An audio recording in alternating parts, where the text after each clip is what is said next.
Beings are the only life on earth that has this incredible capacity to change the course of your life. No other life form can do that.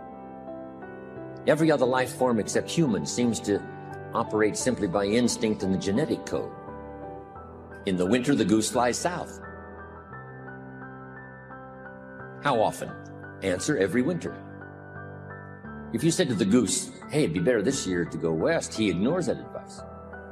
And the reason is because he cannot make choices and listen to advice of something that might be better. He has to obey instinct and the genetic code.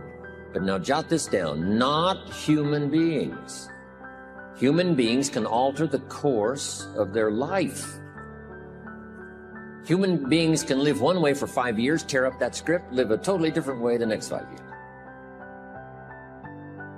The first 6 years of my economic life, I wound up broke. Second 6 years, I wound up rich. Someone says, how did you do that? Here's number one: I discovered I was not a goose.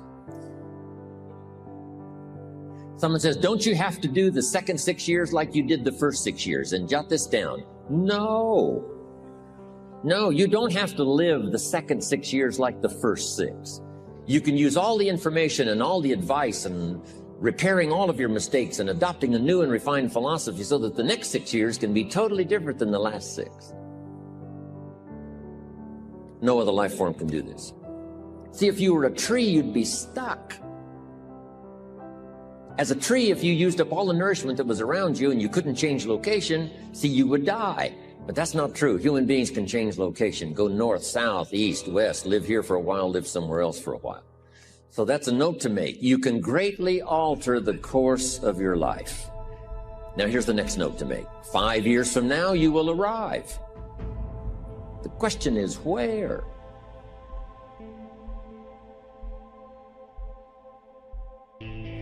This is for mature people now. If you keep up your present disciplines and keep up the present pace that you're on, where will you be in 5 years? Boy, it's easy to say, hey, I haven't really thought about that. So now make this note. In 5 years, here's the probability. You will either arrive at a well-designed destination or an undesigned destination. Well-designed or undesigned. And I promise you, 5 years from now, you really don't want to arrive at an undesigned destination.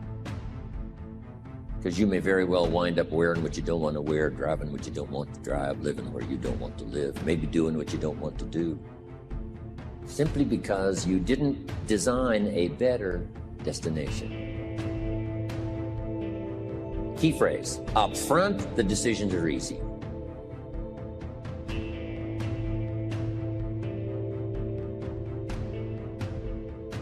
Sometimes after we've lived a few years, now to repair our mistakes and get back on track seems like a tough job. If you've messed up your health for 10 years, I'm telling you, it takes more than 10 days to get it back. But here's the key, and it's so exciting to talk to the teenagers.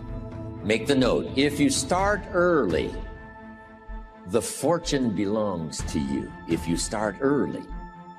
All fortunes that are available to humans, if you start early, the promise looms large and the odds are heavy in your favor. Now, yes, it's possible to do some radical things starting late and still arrive with some good treasures and some good things. But when you haven't got that much time left, now sometimes the decision has to be so drastic people are not willing to make it, and they're too tired and too weary and too ill. And say, look, I don't have much time left. It's not going to happen for me anyway. It's easy to take that attitude. But everyone here, we've got the time over the next 10 years. We've got the time the next 20 years. We've got the time the next 30 years to make some repair now in our errors of the past and set up some new disciplines. And I'm telling you, that's going to change everything. So 5 years from now, I wish for you to arrive at a well-designed place. A place of productivity, a place that'll make you feel good about yourself, a place that'll give you honor and respect, a place that'll give you influence to touch other people 5 years from now that you couldn't do today. Where will you be in 5 years? Key phrase: we go the direction we face. We go the direction we face. If you start designing something at the end of this direction, sure enough, you will start going the direction you face. We find ourselves when we discover our purpose. Nothing is better than for a person with a plan for his or her life to find themselves, find that purpose. It does not matter where you sit. It does not matter what you have on. But if you don't have purpose in your bowels, you cannot do what God has called you to do.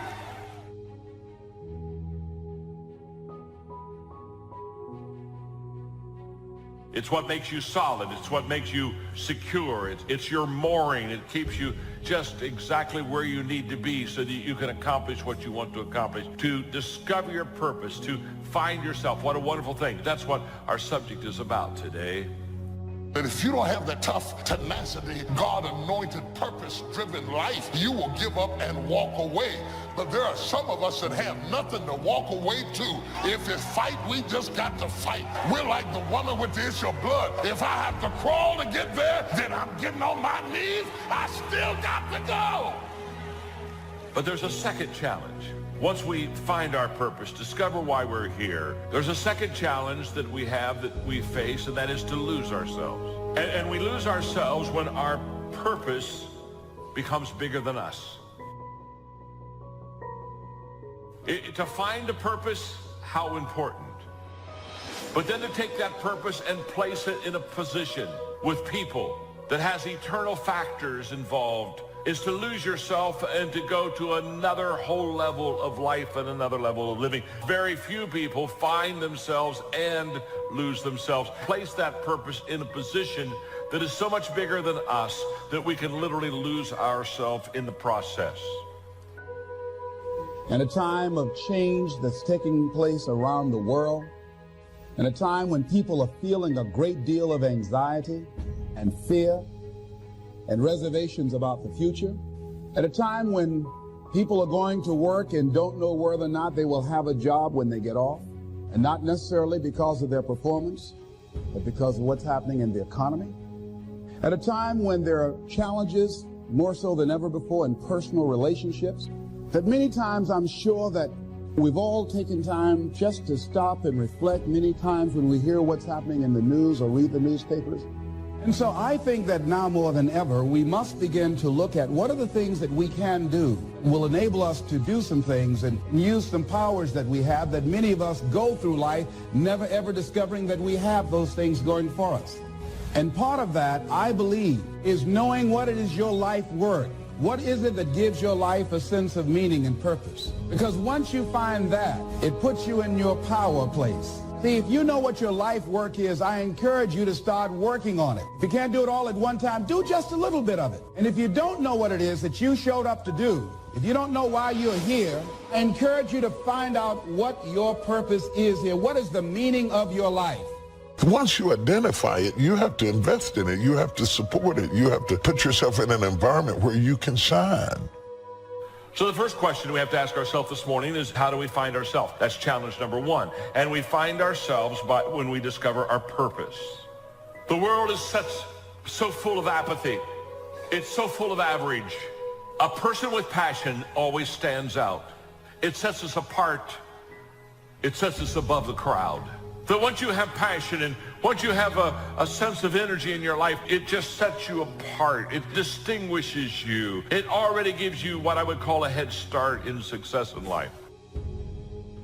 There are way more followers in the world than there are leaders. Never assume people think of you the way you think of yourself. What perceptions are you creating? If you're going to put these negative perceptions out there about yourself, at least be conscious of it. So I'm saying that we have to work through the challenges of life in learning how to begin to work to fortify ourselves. I can live my dream. I can find my purpose in life. I deserve more for myself. Just start working at it just a little bit, but do find out what your work is and hold on to it and don't let your dream go. Don't let it go. Why is it that most people don't pursue their dreams or don't do better than what they're doing if they're capable of doing it? I think that many of us don't go the next step because we don't know what to do yet. And I say that the reason that we don't even explore the possibility of what to do is because subconsciously we don't believe that it can happen for us. We don't believe that we deserve it. So let's talk about it. Never assume that people think of you the way you think of yourself. Once you decide to put these perceptions out there in the universe, if you're not content with the way most of the people think of you, now you're on a mission to change those perceptions. When you change those perceptions, people are going to either decide to roll with you or not. You have been blessed with so many gifts and talents, natural gifts, that if you unleash everything that you're capable of doing on the world at one time, it's going to be overwhelming. It's going to be too much. You are a gift from God. You have so many talents. If you drop too much on people at one time, it's going to be overwhelming. There are going to be plenty of times in your life when you're not happy. There might be years. And so it's a shallow boat in a very rough ocean. Happiness is something that descends upon you. Everyone knows that. It comes upon you suddenly. And then you should be grateful for it because there's plenty of suffering. And if you happen to be happy, wonderful. Enjoy it. Be grateful for it. And maybe try to meditate on the reasons that it manifested itself. Because it can come as a mystery, you know. You don't necessarily know when you're going to be happy. Something surprising happens and delights you. And you can analyze that. You can think, well, I'm doing something right. I'm in the right place right now. I've done something right. Maybe I can hang on to that. Maybe I can learn from that. What you should be pursuing instead is you should be pursuing who you could be. That'd be the first thing. It's like, because you're not who you could be, and you know it. You have guilt and shame and regret. You berate yourself for your lack of discipline and your procrastination and all your bad habits. You know perfectly well that you're not who you could be. And God only knows who you could be. And so that's who you should be that's what you should be striving for. And associated with that, you should be attempting to formulate some conception of the highest good that you can conceive of, that you can articulate. Because why not aim for that? Your life is short and it's troublesome. And perhaps you need to do something worthwhile with it. And if so, then you should do the most worthwhile thing. Figure out what that is for you and to dispense with those parts of you that are unworthy. And then maybe, if you're fortunate and you do that carefully, then happiness will descend upon you from time to time. And that's the best you've got. And then also perhaps during sorrowful times, the fact that you've strengthened your character and that you're aiming at the highest that you can conceptualize, that'll give you the moral fortitude to endure without becoming corrupted during those times. So here's what I'm suggesting. How much time do you spend working on you? How much time do you spend every day working on your dream? In the last 90 days, how many books have you read? In the last year, what new skill or knowledge have you acquired? What kind of investment have you made in you? I'm saying that as you begin to look at where you want to go, if you want to make it today, and things are changing so fast you have to literally run to stand still, I'm saying that you've got to make some conscious effort to begin to work to develop you. Dream, and I'm here to tell you there are a whole bunch of you out there. You're adding value to the dream of somebody that you're working with. You're making a difference. So your purpose may not be just for personal use. It may be for corporate use or collective use. It may be bigger than you. Does that make sense? Passion. But the second question we ask ourselves is not only what am I passionate about, but what are my strengths? What am I good at? What is my spiritual giftedness? Because when God created you, he gave you gifts, spiritual strengths to enable you to find and fulfill your purpose. Disciplines undone in the future give us poor results. Discipline managed well gives us good results. We're affected by our dreams, our vision of the future. You want to make sure that the greatest pull on your life is the pull of the future. Some people live in the past and let their life be continually pulled and influenced by the past. And yes, we must remember the past and review the past to make it useful to invest in the future. Make sure that the greatest pull on your life is the pull of the future.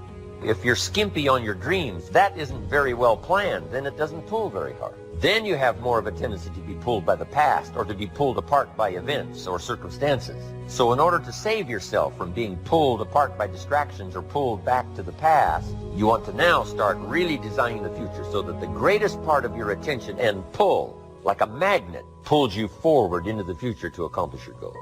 Goals are like a magnet. They pull, and the stronger they are, and the more purposeful they are, the bigger they are, the stronger they pull. If you have excellent goals, here's what they also do. They pull you through all kinds of down days, down seasons. They pull you through distraction on every side. It says, look here, look here, look here. Strong, powerful dreams like a magnet pull you through that. Some people get swallowed by the disaster because they have nothing on the other side of the disaster to pull them through. At the other side of the difficult time, at the other side of the down time. If you've got plenty out there to attract and pull, it'll pull you through all these things. And very little of it will attach itself to you. You'll be able to get through some of the most difficult times if you have this spectacular vision ahead of you of where you're going and what you're going to accomplish. Getting through will be easy. Guess how quickly you can change your health? By starting to eat an apple a day. Mama said an apple a day keeps the doctor away. Let's say you've been ill long enough and you've had health problems long enough and you say, that's it. That's over. I'm going to now start a program.